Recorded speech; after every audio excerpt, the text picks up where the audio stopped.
getting this thing started, if you just want to take us through why you do what you do with conscious development and how you got to where you are now, and anything else you want to give us about your journey, and then we can get the ball rolling.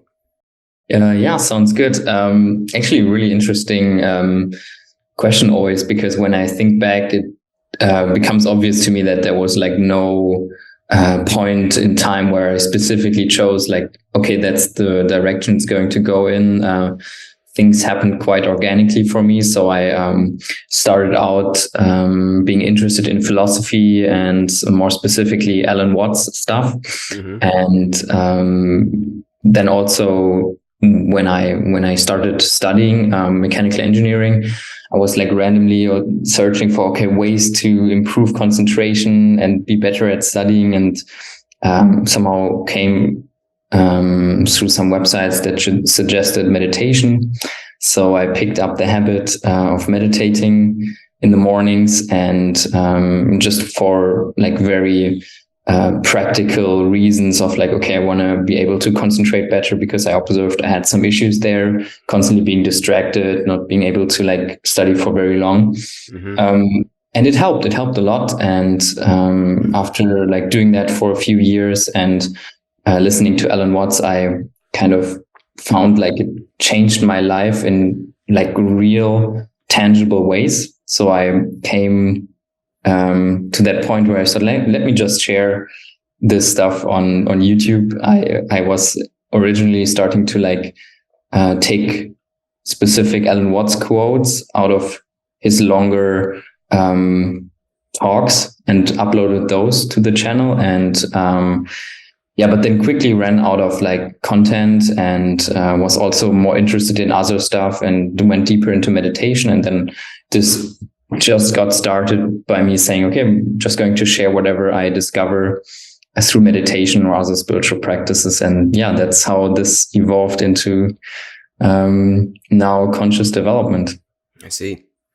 Yeah, I feel like that's what happens with a lot of people, even with me. It's that we want to tackle our mental health issues in a way. You just want to kind of just find some kind of semblance of normalcy, I guess, in the mind through meditation. And then what comes along the way is a examination of your being, and just a different way to look at what it means to be a human. If you're taking it seriously, if you're doing it with discipline and you're doing it the right way, I guess it's you get the mental health benefits as well. But then on the other side of that, what comes along is you get to see your life totally differently. It's very peculiar, but I think that's just how it goes. That's just the path, because I think in order to find the mental health benefits, you almost in a way do have to reorient yourself and re-examine yourself. It's like they go hand in hand. You can't have one without the other, Yeah. And that's actually representative of much of the past. Like you only anticipate what you can imagine. So when you have totally no clue about what spirituality is, like, how do you get into it? It's like with something that you can get your mind around, like, okay, I can, these practices improve my concentration, as it was the beginning for me. And then that's what you can like understand. And then you discover and you read more, and then it's like, there is more to that, and you go deeper. And then, but what it really means, like all the way, that's not really obvious to you until you have gone all the way. And so it's step by step all the time. What is going all the way? Yeah, that's a very interesting question. But it's really something that's very hard to define. Fundamentally, it's you go so deep into that you come out and realizing that the whole thing has dissolved itself. Mm-hmm. Like you thought like you were like using the spirituality was really a thing, and you like you use that tool, it improves your life, but then somehow it dissolves in front of your eyes with everything else as well. Yeah, I know what you mean. I often say that spirituality is the last trap, in a way. Like you eventually get to a point where you see that's all just the idea of spirituality in your head of being the meditator or going to these retreats or whatever it is, having the crystals. That's the last bastion of the ego in a way. And then once one can overcome that, you realize there was never anything to overcome, if that makes sense. So I definitely know what you mean. It's like this, you realize that it's all the same. In a way, to put it, everything is spiritual. You realize that you thinking certain things were spiritual was actually another trap. This is for me. This is speaking from personal experience. And going all the way in my experience is realizing that literally everything a part of this life, the ups and the downs, the light and the dark, is a spiritual experience. Does that resonate with you? Yeah, absolutely. It also comes to the point where you realize that, yeah, you have been on this journey, and what it really was is like you constructing some kind of tool in your mind, but then you use that tool to like jailbreak your mind. Yeah. But Yeah. when you do that, the tool it goes out as well. Yeah. It's peculiar. Yeah, but also, yeah, what you say is really true, because there is this point, I think, for many people especially on the meditative path, is the first you start out and your meditation sessions, they feel very different. It feels like you're doing something that's like, okay, that's my spiritual practice and the rest is life. And for a while, it seems like you go deeper into that and you explore deeper realms, like you get amazing insights. But the further you go, as you said, like there's nothing not spiritual. Like the two blend together. Like you see, like, oh, my whole reality becomes my practice. Like I can't distinguish anymore, like sitting on the cushion versus like doing any other thing. Yeah. It's funny though, because I have that insight, but yet I still do have a yoga practice. Like I still meditate as well. But it's more so like less attachment to that. If I have a day where I don't, or a span of days where that doesn't happen, I don't feel guilty in a way. There's no like there's no resistance to if I miss a day of meditation. Like I take it less seriously in a way, but yet I still hold it very dear in my life. So it's funny. It's more so like intuitive. When before, like I started this whole thing, it's probably the same for you. When I started the whole meditative journey, was I need to do it before I go to bed, or I knew I need to do it at a certain time or right when I wake up. And if I don't, like, oh man, come on. Like I would have this like weird sense of like I messed up in a way. But now it's just more fluid, and it's just kind of like just whenever I feel as though the being that I call Gary needs it. Whenever it's just like whenever it feels right. It's hard to explain, but whenever it feels right is when I do it. Yeah. Yeah. One analogy that I like for this is, you have your practices for a while. It's like kind of like the physical workout. You have to, if you want to get stronger, you have to like have certain sessions in the day where you're like really applying force and stress to the muscles. Yeah. But then it's not like you are only moving during that time. Then you realize, oh yeah, you're moving all day long. And actually, when you like let go of this identification with like only my like quote unquote workout or only my meditation session is like worth anything, then you overlook that there are perfect opportunities all day long to like inquire, to ask questions about your perception, like what is going on, inquire into the fabric of reality. Like that's not limited to any specific time of the day that you have chosen. You can do that. And really what the practice is doing is like it's deepening that. But there is something said about quantity as well, like just throughout the day. And I often recommend that because in my own path, that was a large part of, I think, what made it possible for me to make progress at all. Because I started out after I had this time where I meditated for concentration. I went into lucid dreaming, and I came through a thread on the internet where they recommended to practice kind of asking, what is the state of my experience all day long? Like you ask the question, am I dreaming? Am I dreaming? Like you really feel it, and you open the possibility up that you could actually be dreaming. And I did that like so much, like it's like kind of a mindfulness practice. Yeah. That's pretty trippy. Wow.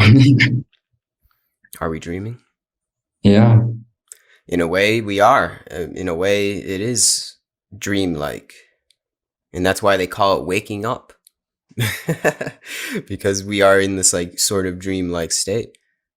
And that's what meditation does is it strengthens the mental muscle for one to be able to wake up per se in whatever situation where we find ourselves in this almost like autopilot mode during the day.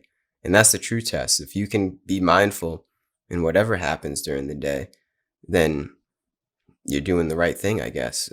You're on the right path. But I feel like I'm always continually tested, and I have that same idea, man, of wondering if I'm in a dream. I don't actually ask myself if I'm in a dream, but I think it's the same wavelength of like, am I conscious in a way, which is literally the same thing. Am I awake? Am I here? Am I here and now?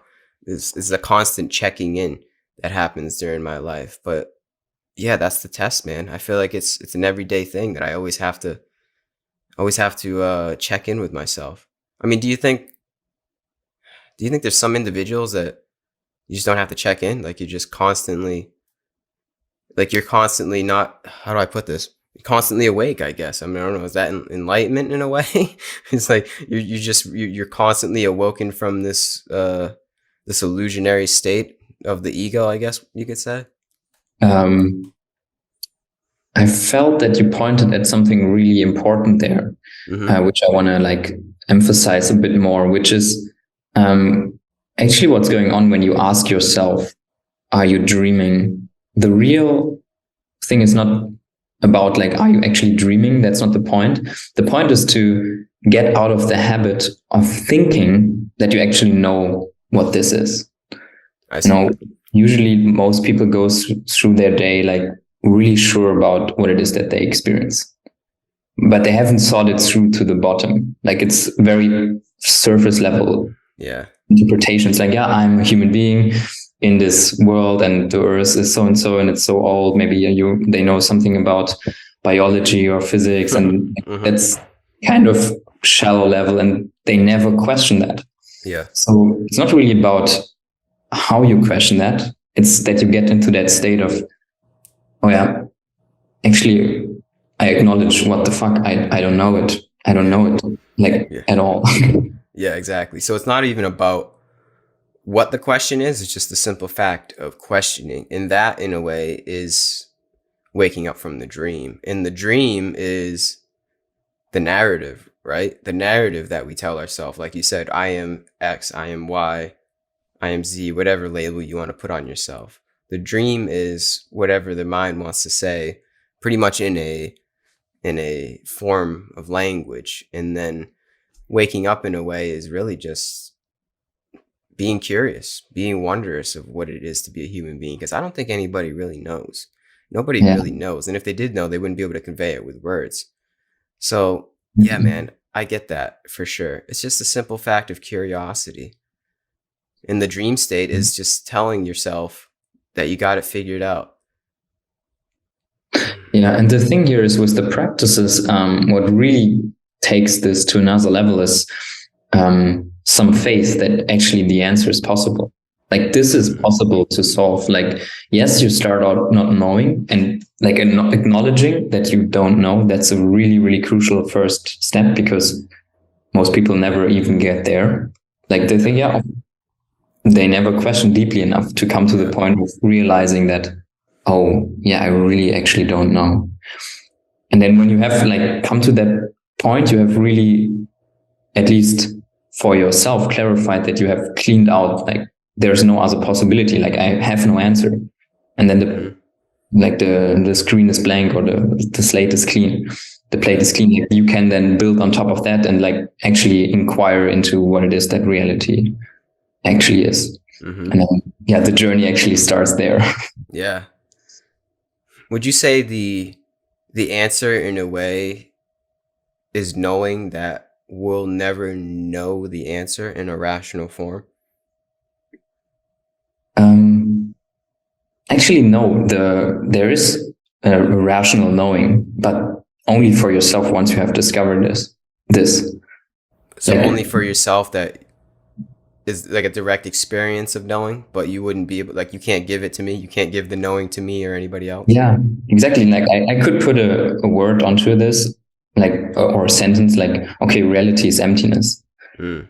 It's fundamentally empty. Like, probably that does nothing for you. Like, it's only when you can like shift into that knowing in this moment in your reality so that you actually see that it is that way. I see. But that's where the practices are needed. Like, yes, you can know it rationally. It's very simple, but it's only pointing to that. Like with every rational thought, with every word that you say, it's only ever pointing to something. Yep. It's the finger pointing at the moon metaphor right there. Exactly. Exactly. Yeah. Hmm. So how has the practice like evolved for you? Like what have you been practicing in the past maybe, or what are you practicing now? It's just a lot of meditation, man, definitely. And it's just simple breathing, like a simple, like a 10 count, 1 to 10 count breathing. They Mm-hmm. call that anapanasati in Buddhism, or pranayama, one could say. Just simple following the breath. And it's so simple, but it's so powerful. So that's the majority of my practice, also along with, asana yoga as well. But that's also intertwined with the breath as well. So it's really just about being able to follow the breath. That's the most powerful thing. And yeah, I mean, I don't really have much variation from that. 1 to 2 times a day, maybe. Sometimes I use like certain meditative frequencies, but other than that, it's just following the breath. And that has been so powerful and become just a part of my life, almost like brushing my teeth. It's just something that I just do. I just have to do it. And I wouldn't want it any other way. It's a very Yeah. powerful thing. It's funny because it's so simple. Like, we all breathe. Every single human being breathes. It's here. It's here for us, this tool. But it's just the fact of getting on that wavelength. That's the hard part, is getting on that wavelength, of forming that relationship with your breath. And then once you do, and once one can realize how powerful that is, then that's when the fun starts, Yeah. that's when you can really shift your being. Yeah. But the thing is, like we said before, don't even like attach yourself to that. Like, don't even say like that is it. That's the answer. Like, meditation is the answer, because that could be another trap. So I also recognize that. But I also, on the other side of me, I recognize how powerful it has been for me in the past. Yeah. Yeah, what I find really interesting is rather than the question of some final realization is, okay, what is the practice actually doing? What are the benefits like? Because they can be very tangible. We don't have to talk about some ultimate goal. And because as we, I think rightly said just from the beginning, like this, the closer you get, the more it dissolves itself. And then weirdly there is no more goal and you have reached it by like extinguishing it. But Yeah, yeah. the point is just freedom, and it's probably what you have to discover through the practice. Like, why is breathing so valuable? Why is staying with that so valuable? Have you like experienced in your daily life like some benefits of that? I'm sure. Yeah, because I can take whatever I do when I'm on the meditation cushion in terms of my breath, I can take that anywhere in my daily life because I'm always breathing. Exactly. So if I can strengthen that mental muscle of becoming present whenever I'm meditating, in the 10, 15, 20 minutes that I'm meditating, I can take that when I'm in traffic or when I'm dealing with other people. In that same process of meditation, which is pretty much the process of meditation, is being able to focus the mind. Like, it goes from, you got your monkey mind thoughts, racing thoughts, take a breath, you come back into the present moment, right? Then the monkey mind will inevitably come back. Then you take another breath, come back into the moment, right? So you strengthen that.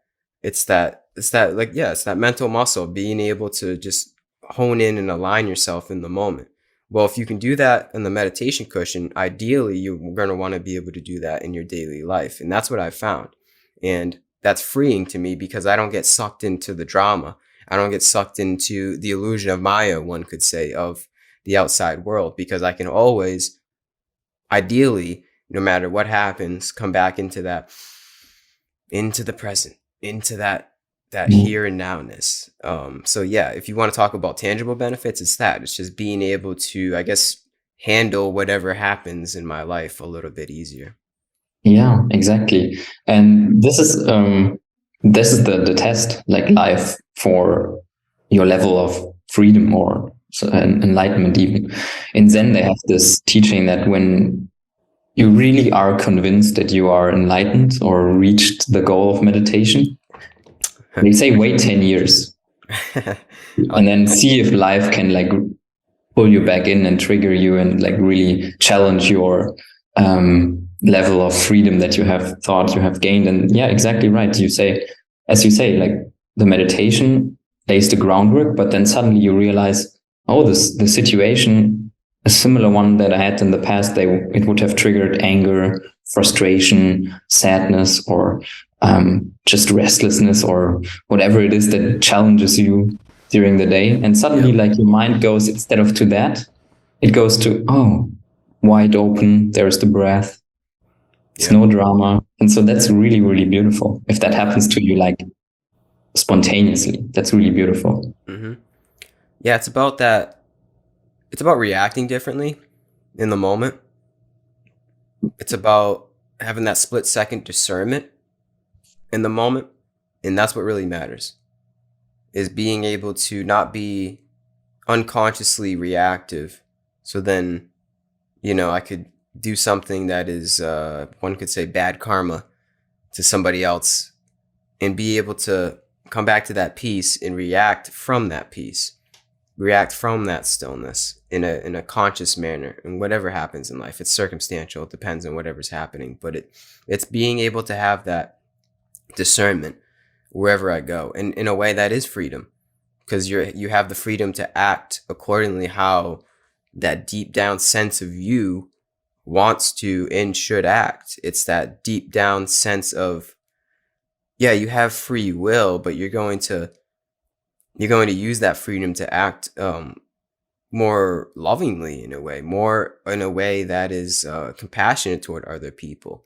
And I think that's what's important to take from this, is that you become ideally a more loving individual toward other people, because it's a kind of a long story, but in the journey you realize that all is one and one is all. So then from that realization in the real life, you act from that stillness of all is one and one is all, by treating other people as yourself, as the one in how do I explain this, man? I'm kind of like going a little too far right now, but it's recognizing in the moment that other people are a reflection of yourself in the moment, and acting from that manner. Yeah.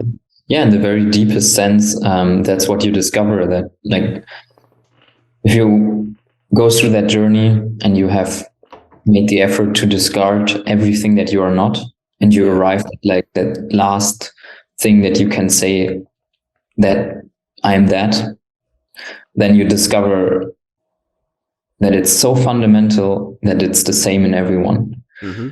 And everyone and every being and everywhere there could ever exist anything. Like it's that thing that's so the most refined thing that you can find. And that like opens up compassion within oneself that's like you experienced before, very likely. Yeah, that's very true. And so what I really like, if someone is meditating or on a spiritual path, is this one quote from the Buddha, where he said, like, I'm teaching suffering and the freedom from it. I'm teaching only suffering and the freedom from it. Like all my teachings boil down to that one thing. But then when one hears that, one could go and say, like, I'm not really suffering that much in my life. Why should I then go on this spiritual journey? And the answer is that, yeah, you are suffering. You just don't really know how much you are suffering until you have discovered how little you can suffer when you are free. Like it's this constant clinging. It's like a fish in water. This experience for most people is so pervaded by, even when things seem to go great. If there is a sense of identification, a self, like even in the great moments, there's usually a fear of loss, like, oh, this is going to pass. And if things are bad, then yeah, things are obviously bad. But there's always suffering. And you discover that in meditation, that to let go of suffering is like a process where you like, quote unquote, peel the onion layer by layer until there's nothing left. Yeah. So it's really a process of shining a light on our ignorance. And we're ignorant to the fact that we're ignorant. So it's like we have to understand the suffering first, understand firstly that we are suffering. And then that's how we understand why we're suffering. And then we understand how one does not suffer anymore, right? That's kind of the gist of the quote. Exactly. And the way you do that to discover like that you are suffering is actually looking at three very basic characteristics of reality, which is like and usually we start out with believing that they are opposite to the way they actually are. We believe in their selfhood. We believe that experiences are satisfactory, and we believe that they are lasting, that there are like lasting things in our life. But actually, the truth of reality is the opposite to all of these three. Mm-hmm. Reality is selfless, it cannot satisfy, and it's impermanent. And so you inquire into these three things in your meditations over and over and over again. Like you see the breath, you look at it closer, and it seems to break apart at a point. Like you're so focused, like it's not actually a thing. There's no breath. There's like sensations at first, then you realize there's a blip there. I recognize a little bit of breath. Then again, just more sensation of breath until that dissolves as well, and you're left with emptiness. So that would be inquiring into impermanence, for example. Yeah. Mm-hmm. It's just about seeing that over and over and over again until like the mind finally lets go of this belief system that you're holding all the time, that like, yeah, there's a self, things are permanent and they satisfy me. And the whole thing dissolves itself. Yep. That's the noble truths right there. Yeah. And then once the mind desires something, that's suffering. Once we attach ourselves to something, the idea of permanency in whatever it is, usually it's materialism, but whatever it is, it could even be an idea of a certain thing in the future that you want to be or want to have. Ideas can create suffering as well, but any sense of permanency is a sense of suffering. Yeah. Because it takes us out of the moment. It takes us out of the here and now. It's like, I want to be here, or I want this, or I don't want this. Yeah. But the beautiful thing is that counterintuitively as to what one believes at first when this is heard is like, no, you don't have to like step out of life. Actually, you don't have to like deny all of that and never engage in any projects, ideas, or interactions, relationships, and building like things for yourself in your life. You don't have to actually step out of that. You can do that. I mean, when you discover that this is not really satisfying, you can do whatever you like. You're free. Then you can go to a monastery and like refine beautiful states of consciousness and meditate all day to like further these qualities. But you are free. You can also like re-engage in life and like say, yeah, I know fundamentally, and I feel this in my very experience that they are not worth striving for in the way I thought before. But there's actually nothing wrong with doing that. It's like play. It's like you're free. It's whatever you want to build on in a game. Like, you know, I'm sure you have played some video games, like it's all for nothing, but it's still fun, you know? Exactly. Yeah. I think life is the greatest game of all time, for sure. And that's the gist of it, man. But I think it's like, how I like to phrase it is knowing that there's still going to be the phenomena of life. But it's not like, it's like seeing it differently and knowing that our desires aren't the end goal, because I think a lot of us attach our desires like this is it. But if you can realize that that's not it per se, then I think that's fine. Like realize that there's things still going to arise in the mind. The mind's still going to play its part, play its role. But I think it's realize that that's not it, and just kind of in a way flow with the ebb and flow, the ups and downs of the mind, whatever it wants or it doesn't want, and realize that there's no end point. There's no arrival in a way when it's going to be it. You know what I'm saying? It's kind of just like, yeah, like you said, it's just play. There's a Yes, sense of like lightheartedness that I find in my life. A sense of a sense of a sense of lightheartedness is a good way to put it. Yeah. exactly. Yeah. What I like to point people to when this comes up is just in practical terms to divide your idea of a desire into two things, into the goal and then the purpose. Like anything that you desire has these two qualities. Like with anything more complex that you cannot just get and fulfill, like buying something quickly or whatever. But for any long-term things that you desire, I like to say that it's important to make this distinction between having it as a goal, but then not seeing the goal as the purpose, and seeing that the purpose of anything that you do is actually different from the goal, as you said. Like there is no purpose in reaching the goal. The purpose is always in the now. Mm-hmm. Like the goal is the point of a goal is just to channel your energies.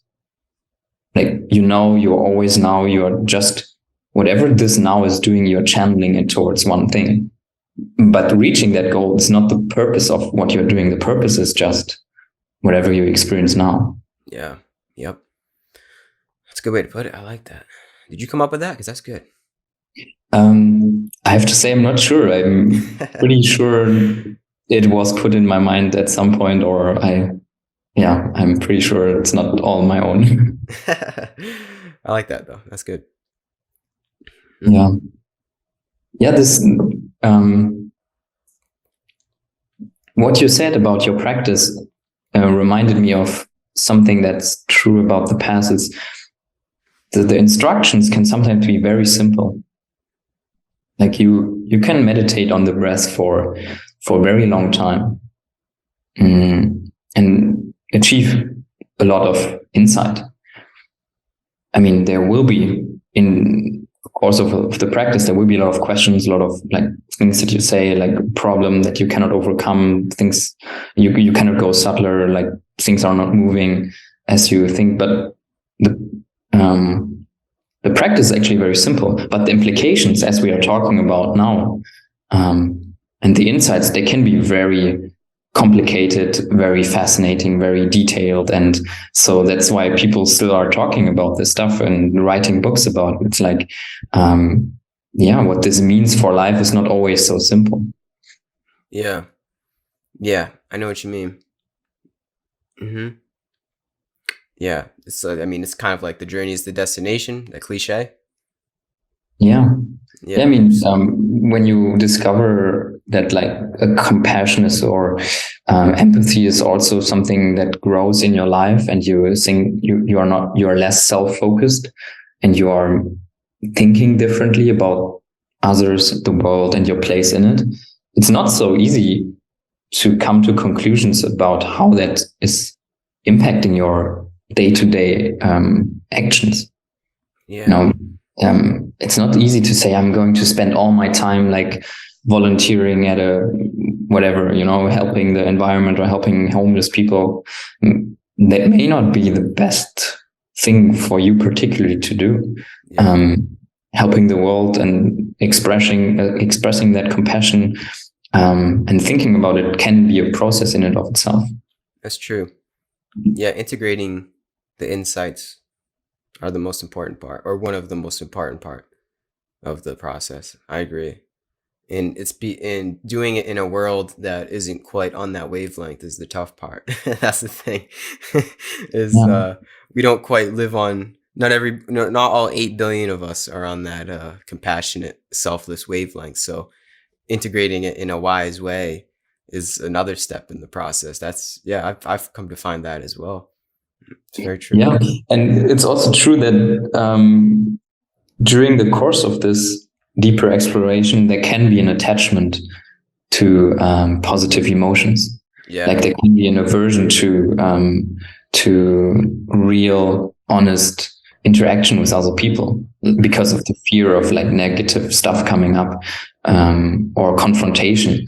But when you are like really free, that's no longer a problem, and you see like there are still things in this world worth debating about and having a debate about with other people, and standing in for your own opinion and expressing that. And because not everything is equal, not like we cannot say, yeah, everybody has his own opinion and that's perfectly fine, and we don't have to ever protect what we find is valuable. So yeah, that's just an intermediary step where this is realized to be not really a problem. Yeah. I know what you mean. It's a good ideal, though, to keep primary in the back of one's head, I would say, is to know approach with compassion in the knowing that all is one, yet don't be overzealous with that idea. Find the balance in the world. And recognize that it's like, in the greater absolute, all is one. But it's like encompassed in that all is one mentality is also the polarity, if that makes sense, is also the darkness. In all of the light, we need the darkness as well, if that makes sense. So it's like, all is one, love, kumbaya, holding hands around the campfire. That's a great ideal. But there's still like, I guess you could say, a role here to play. There's still work here to do in this game of life. And it's like primarily approach people with compassion, but also approach with realism. So it's like finding that balance between idealism and realism in the 21st century, in the time that we're speaking. It's like you can't be too overzealous with that, because then that would be just detrimental to yourself in a way. I feel like I can attest to that, like being too loving in a way. I guess too much on the sense of all is one is all mindset could be detrimental to oneself, and you could damage how the environment responds to how you respond to the environment, if that makes sense. It can be a little too much. It's like too it can just be too much. I know what you mean, man. It makes a lot of sense, for sure. I think what is a quality to cultivate throughout this is, and that's very helpful to bring in more often, is gratitude. It's like whatever you experience, that recognizing how that's a gift, like really in a felt sense, like not as a superficial thought, but as a like way to live from. That's really, really valuable. Because what you pointed out there, that the oneness includes all of the dualities, that's very much true, and actually not that difficult to understand. We know it. We know the difference. Like you can have moments of the deepest realizations where you know, like your true self is infinite. It has no shape. It's beyond everything that you experience. You can have moments of that. And then you have all of these moments where it's like you are experiencing all the parts of yourself. And the way we know that in our own life is with conceptual understanding. It's very similar. For example, you can think about having sex. You can have that knowledge with you all the time. But that's different than actually experiencing sex. Because for you to experience sex, you need time between that. Like there has to be times of sex and times of no sex, for example, this duality, you cannot experience the real thing all the time. Like that's with all the dualities. They all have to be there. Yeah. I like that a lot. Yeah. So it's a That's little bit fancy. similar Yeah. that you can have that infinite wisdom and really deep experiences and appreciations of that true nature, but it lacks this understanding. Also lacks a little bit of not just a little bit. It lacks total directness. Mm-hmm. Even if you know that you are the infinite and it's totally clear for you, like in that moment, you have no clear resolution of any specific experience. Yeah. Mm-hmm. That's good. Yeah, because even the infinite includes, yeah, the infinite includes the infinite, everything.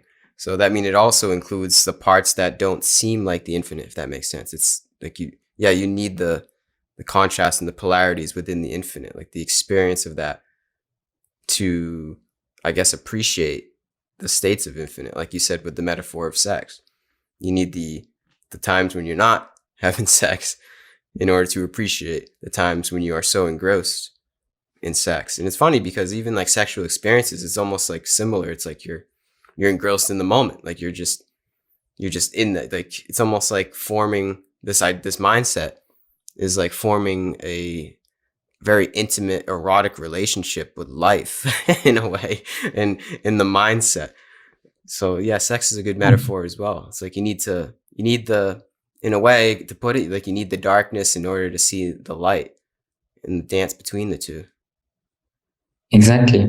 Or another thing, another way to understand this is with the Earth itself. Like imagine all the various experiences that are happening on this planet Earth, like all the experiences of all the animals, insects, humans, whatever experience can be had on this planet Earth.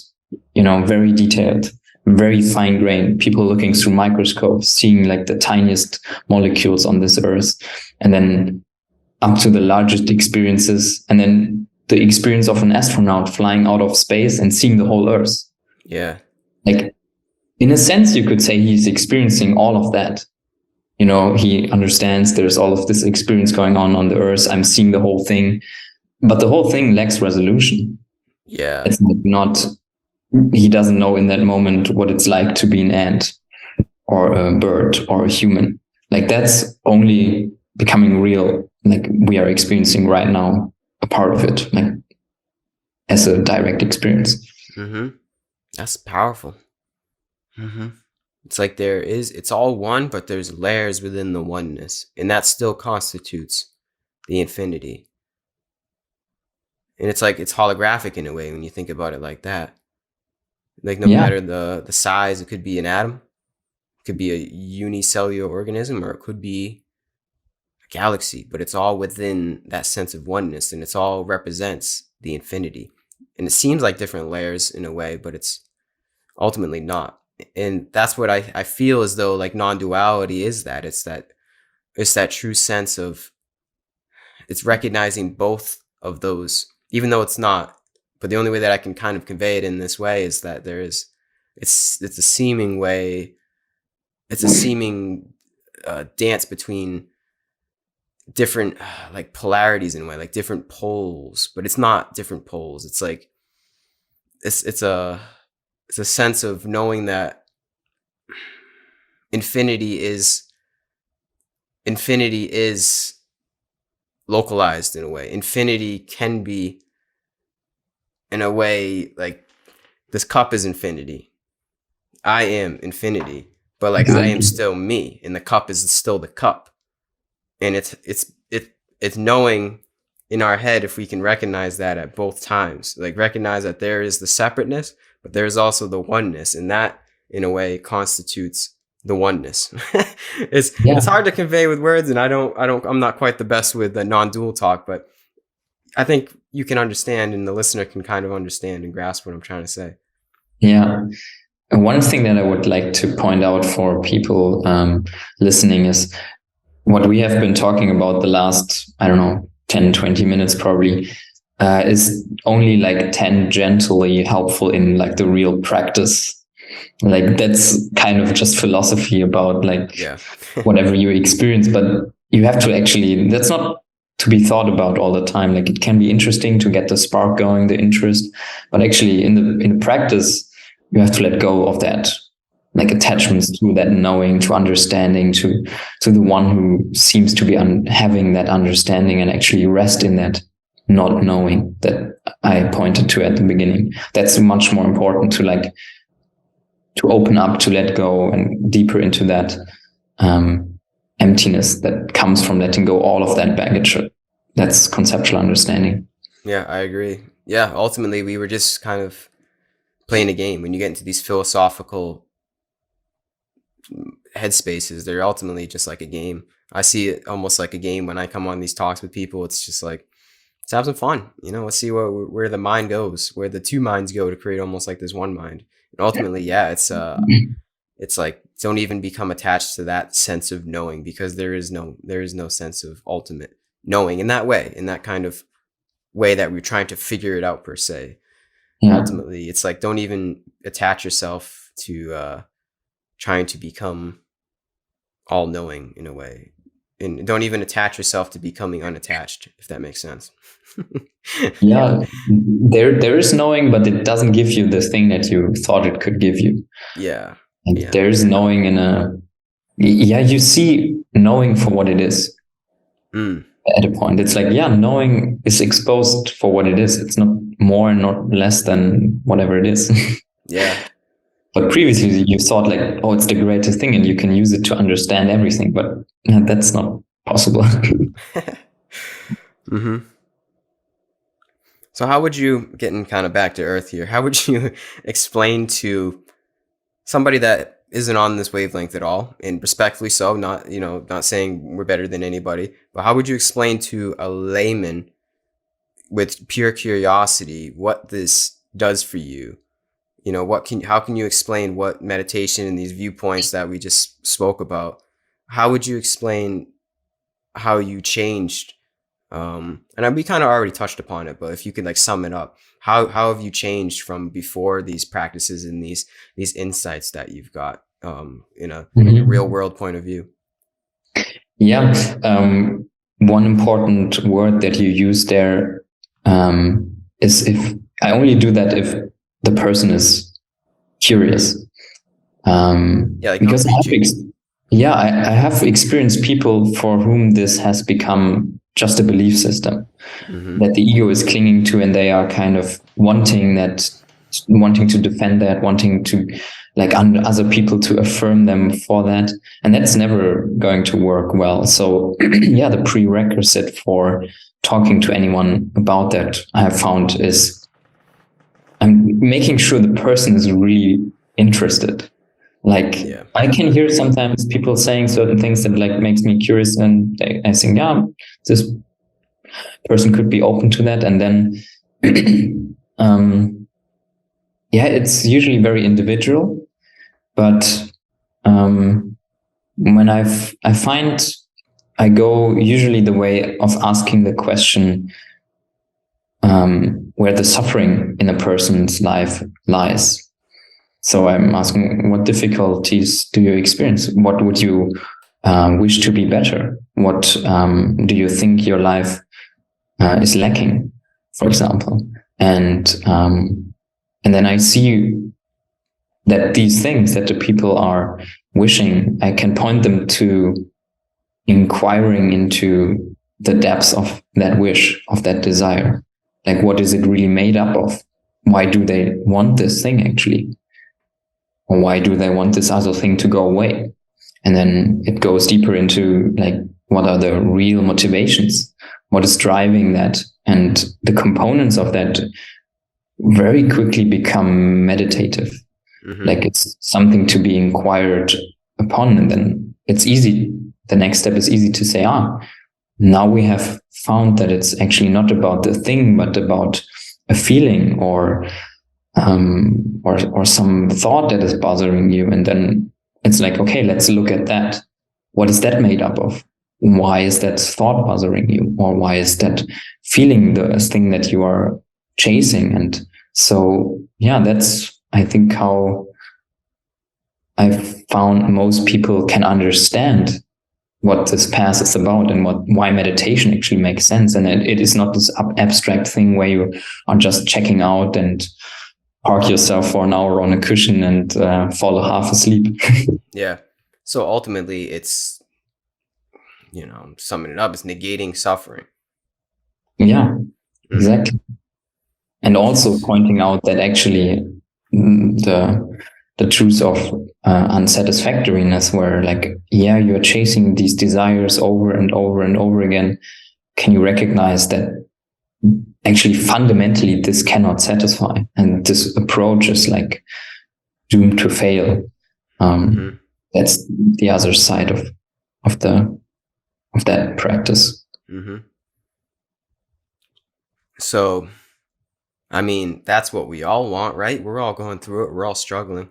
We're all suffering in a way. So this is the way out of suffering, per se. There's no other way to go about it. Would you say that this is how a human being most likely should go about it, is re-examine yourself and re-examine how the mind works. And then maybe, just maybe, you'll find a way to view your suffering differently, which will then make it so one does not suffer. Yeah. I mean, I would say, I hope that's the right word, I'm agnostic towards the methods. So whatever works, I'm fine and happy with. And I also acknowledge that, yes, the whole bag of meditative practices, they can work very well for some people. But I've also had the realization, and it was a little bit hard to grasp, that not everybody can do that. And looking back at what I went through to get to this degree of freedom, it's not, I can see not everyone can do that. And I'm pretty certain that we will also, as a humanity, develop in the future technology and methods that work even better than what we have today. Like, I'm sure of that. The meditative practices and teachings, they will become more refined. We will have better understandings, especially in the West, where this is quite new. We will have teachings that are better suited to our cultural background. That will come in the future, but also I think from other areas, because as you said, everybody's on this path and people have better and worse coping strategies for their suffering. But we can also not deny that, like, medicine has come up with a lot of ways to relieve suffering. And also our technology, we don't have to work in the fields from morning till night most of the time. And this has actually opened up for many people the freedom and possibility to spend time with these deeper practices. You cannot deny the foundations there. For sure. Yeah, I think it's going to be a wavelength that a lot of people will get into in the future, because there's not going to be any other way. And I'm not saying meditation is the way, like you said. Some people it is, some people it isn't, but I'm just talking about the way as in figuring out the root of suffering and figuring out, I guess, how to get out of the suffering in a way. I think it's only going to get more intense, and not necessarily in a way like our society is definitely making technological advances, but I still think there's suffering in a way, even if it's like mental suffering in terms of, just our basic desires, like you said. There's still always going to be the root of suffering in the human condition. And I think it's only going to get more prevalent as time goes on. It's only like the world's only going to get, I guess you could say, more chaotic. And it's definitely going to open up a lot more people to thinking of that other way. Like, there's got to be some other way to find some kind of semblance of peace that school didn't tell me, and that Fox News doesn't tell me, and that TikTok doesn't tell me. And I think that's what's happening, is the world's getting more and more chaotic in a way. There's more drama literally on our screens. And that's going to drive some people away from that and finding out how to find that peace within, essentially, not from a screen or from the outside world of some kind of materialistic pursuit. I think the future is definitely it's bright for the people that are really do want to find a way out of it, like the true curious ones, like we said. Curiosity is very important, a sense of wonder about what the hell all of this is. Why do I feel this way? What is the I that feels this way? Like that sense of curiosity is really going to lead the way. And then, yeah, luckily we already have the tools to be able to do so. We have the practices of the past. And then I find it very interesting that you say that we might develop new practices. I never really thought about that. I don't know. I always had this idea that we had it figured out.